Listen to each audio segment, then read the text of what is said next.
नमस्कार दोस्तों। कल ग्लोबल मार्केट में काफी ज्यादा उथल पुथल थी। यूएस मार्केट 650 पॉइंट से क्रैश कर गया, नैस्डैक 2.6% से डाउन था और टेक्नोलॉजी स्टॉक्स में काफी ज्यादा प्रेशर देखने को मिला। तो आखिरकार ऐसा क्या हुआ कि मार्केट पे ये फ्री फॉल, ऐसा रिएक्शन देखने को मिला? तो बेसिकली डोनाल्ड ट्रम्प के एक टैरिफ अनाउंसमेंट की वजह से पूरा ग्लोबल मार्केट हिल गया। तो जब भी मार्केट में ऐसे बड़े मूवमेंट आते हैं ना, तो हर एक ट्रेडर को, हर एक इन्वेस्टर को ये जानना बहुत ज्यादा जरूरी है कि मार्केट ने आखिरकार ऐसा रिएक्शन जो दिया है वो क्यों दिया है और इससे आपके लॉन्ग टर्म पे और शॉर्ट टर्म पे, इन्वेस्टमेंट्स पे, इकोनॉमी पे किस तरीके से इम्पैक्ट आता है। तो आज के इस एनालिसिस पे आपको मिलेगा ट्रम्प के टैरिफ अनाउंसमेंट का एक डिटेल ब्रेकडाउन, क्या अनाउंस किया गया और इससे मार्केट में जो तुरंत रिएक्शन था वो किस तरीके का था।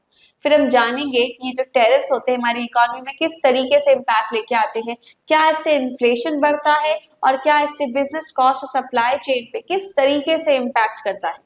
तो ये बेसिकली जो ट्रेड टैरिफ्स है, क्या ये 2018 के चाइना यूएस ट्रेड वॉर की तरह है या फिर इस बार सिनेरियो कुछ अलग है। तो इस वीडियो में हमारा फोकस ये भी रहेगा कि इन टैरिफ्स की वजह से कौन कौन से सेक्टर पे किस तरीके का इम्पैक्ट आएगा वो समझेंगे और लास्टली ये भी समझेंगे कि क्रिप्टो मार्केट का इससे क्या रिएक्शन था और मार्केट में जो क्रिप्टोज हैं जैसे कि बिटकॉइन है, ऑल कॉइन्स है, ठीक है, क्या वो सेफ इन्वेस्टमेंट्स बन सकते हैं या फिर वो भी मार्केट के ट्रेंड की तरह गिरते रहेंगे। तो सबसे पहले ये समझना जरूरी है कि ट्रम्प का ये जो टैरिफ अनाउंसमेंट है ना, ये कोई आइसोलेटेड मूव नहीं है। पहली बार ऐसा नहीं हुआ है कि ट्रम्प ने एग्रेसिव ट्रेड पॉलिसीज अडॉप्ट की। 2018-2020 के बीच उनकी पहली प्रेसिडेंसी में भी चाइना के अगेंस्ट टैरिफ्स लगाए गए थे, जिससे ग्लोबल सप्लाई चेन्स डिस्टर्ब हो गई थी। उस टाइम मार्केट्स में वोलेटाइल रिएक्शन दिया था, यूएस कंज्यूमर्स और बिजनेसेस को हायर कॉस्ट फेस करनी पड़ी थी और अल्टीमेटली ट्रेड टेंशन से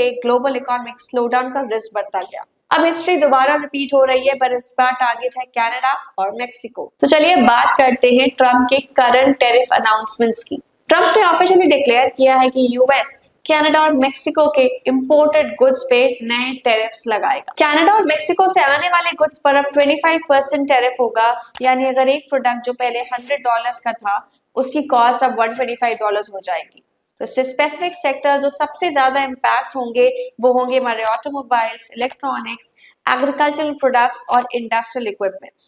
ये जो टैरिफ अनाउंसमेंट है ना, तो बेसिकली 30 डेज के अंदर ही वो इम्प्लीमेंट हो जाएगा, यानी कि अब बिजनेसेस को अपनी स्ट्रैटेजीज को चेंज करना पड़ेगा। ये टैरिफ अनाउंसमेंट बेसिकली $500 बिलियन की वर्थ ऑफ ट्रेड को डायरेक्टली इम्पैक्ट करेगा, जो कि supply chains, global supply chains और प्राइजेस पर इसका सीधा असर पड़ेगा। ट्रम्प एडमिनिस्ट्रेशन का कहना है कि ये जो टैरिफ्स अप्लाई किए जा रहे हैं वो बेसिकली यूएस की लॉन्ग टर्म ग्रोथ के लिए ज्यादा बेनिफिशियल होने वाले हैं, बहुत ही ज्यादा फायदेमंद होने वाले हैं। अमेरिकन मैन्युफैक्चरिंग जॉब्स को प्रोटेक्ट करना चाहता है। टैरिफ्स का मकसद है कि लोग इंपोर्टेड गुड्स के बदले डोमेस्टिक प्रोडक्ट्स प्रेफर करें, जिससे यूएस की फैक्ट्रीज और वर्कर्स को ज्यादा फायदा हो।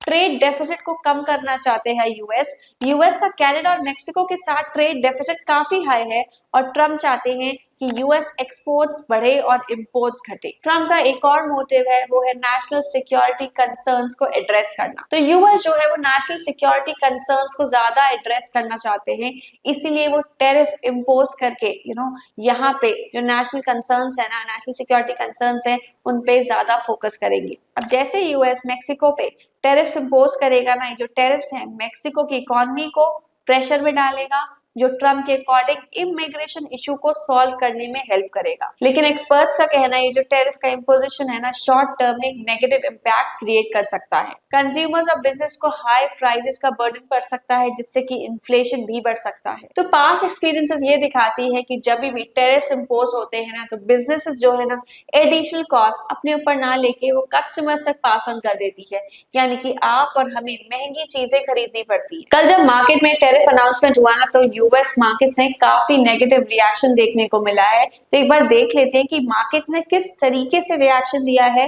प्राइजेस किस तरीके से गिरे।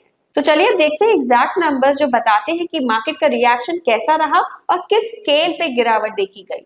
तो Dow Jones industrial average 650 points down था, यानी कि -1.9%, जो एक सिंगल डे मेजर ड्रॉप है। S&P 500 1.8% डिक्लाइन था, जिसमें 500 में से 420 स्टॉक्स रेड में बंद हुए।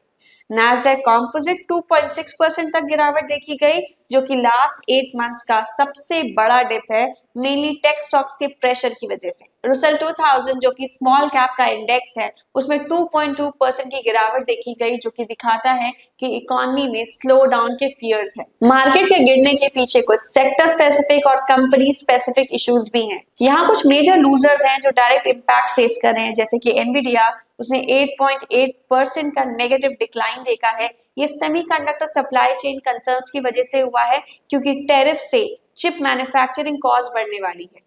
दूसरा स्टॉक था एप्पल, जिसमें 4.2% का डिक्लाइन देखा गया है। अब मेक्सिको मैन्युफैक्चरिंग एक्सपोजर की वजह से, क्योंकि आईफोन के जो कंपोनेंट्स है ना, वो मेक्सिको से आते हैं। थर्ड स्टॉक जिसमें डिक्लाइन देखा गया है, मेजर डिक्लाइन देखा गया है, वो है फोर्ड का, जिसमें 5.6% का डिक्लाइन देखा गया है। तो यहाँ पे जो cross border supply chain disrupt होगी ना, जिसमें ऑटो पार्ट्स इंपोर्ट्स कॉस्टली होने वाले हैं, इसकी वजह से ऑटो सेक्टर में ये स्टॉक में ये इम्पैक्ट देखा गया है। वही वॉलमार्ट की बात करें तो वॉलमार्ट में 3.2% का डिक्लाइन देखा गया है।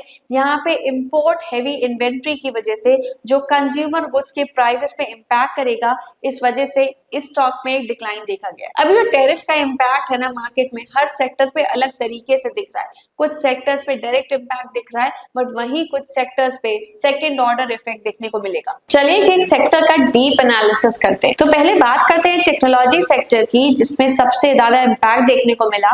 टेक सेक्टर सबसे ज्यादा प्रेशर में थे और उसके पीछे कुछ स्पेसिफिक रीजन है। पहला है हमारा semiconductor industry. Direct tariff impact है, क्योंकि सेमीकंडक्टर चिप्स काफी क्रॉस बॉर्डर सप्लाई चेन्स पे डिपेंडेंट है, जैसे कि एनवीडिया स्टॉक हो गया, एएमडी हो गया, इंटेल जैसी companies high cost pressure face करेंगी। वहीं दूसरे कंज्यूमर इलेक्ट्रॉनिक्स की बात की जाए तो मेक्सिको और चाइना में जो मैन्युफैक्चरिंग फैसिलिटीज है, उनका डिस्ट्रप्शन हो सकता है, जो एप्पल, डेल और एचपी जैसे ब्रांड्स के कॉस्ट स्ट्रक्चर को इम्पैक्ट करेगा। यहाँ क्लाउड कंप्यूटिंग और इंफ्रास्ट्रक्चर की बात करें तो हार्डवेयर प्राइस इंक्रीज होने से Amazon AWS, Microsoft Azure और गूगल क्लाउड जैसे डेटा सेंटर बिजनेस की कॉस्ट स्ट्रक्चर बढ़ सकता है। वहीं सॉफ्टवेयर कंपनीज की बात करें तो सॉफ्टवेयर फर्म्स रिलेटिवली कम इम्पैक्टेड है, बट क्लाइंट स्पेंडिंग रिड्यूस होने से ग्रोथ स्लो हो सकती है। वहीं मैन्युफैक्चरिंग और इंडस्ट्रियल सेक्टर पे डायरेक्ट इम्पैक्ट, इनडायरेक्ट हिट पड़ेगा। अब मैन्युफैक्चरिंग सेक्टर काफी डायरेक्टली इम्पैक्ट हो रहा है, क्योंकि उसका एक बेसिक रीजन है सप्लाई चेन डिस्ट्रप्शंस, इनकी ऑपरेशंस को स्लो कर सकती है। तो ऑटोमोटिव इंडस्ट्री में जो कार और ट्रक्स का प्रोडक्शन कॉम्प्लेक्स होता है ना, क्योंकि auto parts multiple times cross border travel करते हैं बिफोर फाइनल असेंबली, तो यहाँ पे फोर्ड और जीएम जैसे कंपनीज का प्रॉफिट मार्जिन प्रेशर में आ सकता है। वहीं एरोस्पेस इंडस्ट्री की बात की जाए तो बोइंग और एयरबस जैसे जायंट्स के सप्लाई चेन डिस्ट्रप्ट हो सकते हैं, जिसमें एयरक्राफ्ट पार्ट जो है ना, वो वेरियस कंट्रीज से इंपोर्ट होते हैं। वहीं हेवी इक्विपमेंट मैन्युफैक्चरर्स की बात करें तो कैटरपिलर, जॉन डेरी जैसी कंपनीज का रॉ मटेरियल कॉस्ट जो है ना, वो बढ़ सकता है, क्योंकि इनकी जो कॉस्टिंग है वो डायरेक्टली इम्पैक्ट होगी। तो बेसिकली हमने देखा किस तरीके से ये जो टैरिफ इम्पोजिशन है ना, मेक्सिको और कनाडा पे नहीं पड़ रहा, वो यूएस के इकोनॉमी पे भी धीरे धीरे पड़ेगा। भले ही लॉन्ग टर्म में एक पॉजिटिव इम्पैक्ट देखने को मिले, बट शॉर्ट टर्म में यहाँ पे हम देख रहे हैं कि किस तरीके से स्टॉक्स में, उनके कॉस्टिंग में, उनके रेवेन्यू पे इम्पैक्ट पड़ सकता है, और किस तरीके से स्टॉक प्राइसेस पे भी लेटली इम्पैक्ट पड़ेगा। तो चलिए अब बात करते हैं कि इस टैरिफ अनाउंसमेंट से सिर्फ यूएस मार्केट पे ही नहीं, बल्कि क्रिप्टो मार्केट में भी किस तरीके से इम्पैक्ट आया। जब ट्रम्प का टैरिफ अनाउंसमेंट आया, तब क्रिप्टो मार्केट एक इंटरेस्टिंग पैटर्न से ट्रेड कर रहा था। पहले वहां पे प्राइसेस बढ़ते हुए दिख रहे थे, बट जैसे ही ब्रॉडर मार्केट वीक होना स्टार्ट हुआ ना, सेम इम्पैक्ट हमें क्रिप्टो मार्केट में भी देखने को मिला। बिटकॉइन ने पहले एक 8% की रैली दिखाई, क्योंकि इन्वेस्टर्स में इसमें कॉन्फिडेंस दिखाया, इसको एक सेफ इन्वेस्टमेंट, एक सेफ हेवन की तरह ट्रीट किया। लेकिन जैसे ही उसके बाद टैरिफ अनाउंसमेंट से ब्रॉडर मार्केट व्यू नेगेटिव होता गया, सेंटिमेंट चेंज होते गए, बिटकॉइन में या फिर और भी अलग क्रिप्टोज में भी एक नेगेटिव इम्पैक्ट देखने को मिला। तो ट्रम्प की क्रिप्टो पॉलिसी स्टेटमेंट्स की बात की जाए तो यहाँ पे ट्रम्प ने क्रिप्टो मार्केट से रिलेटेड बहुत ही पॉजिटिव अनाउंसमेंट किया हुआ। एक ये इंपॉर्टेंट डेवलपमेंट है, ट्रम्प के रीसेंट क्रिप्टो फ्रेंडली स्टेटमेंट्स हैं, जिसमें उन्होंने क्लियरली इंडिकेट किया है कि उनकी एडमिनिस्ट्रेशन डिजिटल एसेट्स को सीरियसली कंसिडर कर रही है। यूएस बिटकॉइन स्ट्रैटेजिक रिजर्व बनाएगा, जिसमें ट्रम्प ने एक नेशनल बिटकॉइन रिजर्व की पॉसिबिलिटी डिस्कस की है, जिसमें US government bitcoin holdings accumulate कर सकती है। वहीं यूएस ने ना क्रिप्टो मार्केट के लिए कुछ रेगुलेटरी क्लैरिटी दी है कि शायद क्रिप्टो मार्केट, क्रिप्टो इंडस्ट्री को रेगुलेट करने का प्लान कर रही है। अब इससे क्या होगा, इससे जो इंस्टीट्यूशनल अडॉप्शन है ना वो बूस्ट हो सकता है। ट्रम्प ने कहा है कि यूएस को एक ग्लोबल क्रिप्टो हब बनाने का विजन है।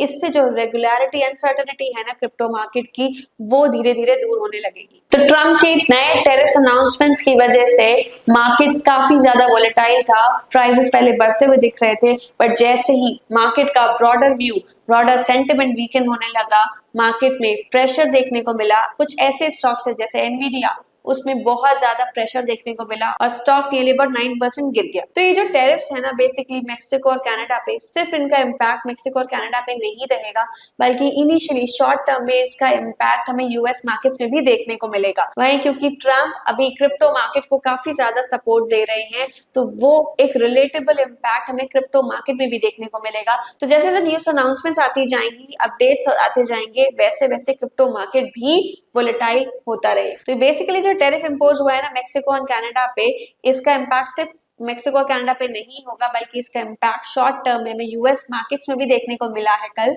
और आगे आने वाले टाइम में भी ना शॉर्ट टर्म में शायद इसका इम्पैक्ट नेगेटिव ही रहे। अब क्योंकि ट्रम्प काफी ज्यादा सपोर्ट कर रहा है क्रिप्टो मार्केट को, क्रिप्टो मार्केट के रेगुलेशन को, तो शायद जैसे जैसे अपडेट्स आते रहेंगे ना वैसे ही क्रिप्टो मार्केट भी उसी तरीके से इम्पैक्ट लाता जाएगा, क्रिप्टो मार्केट भी उसी तरीके से रिएक्शन देगा।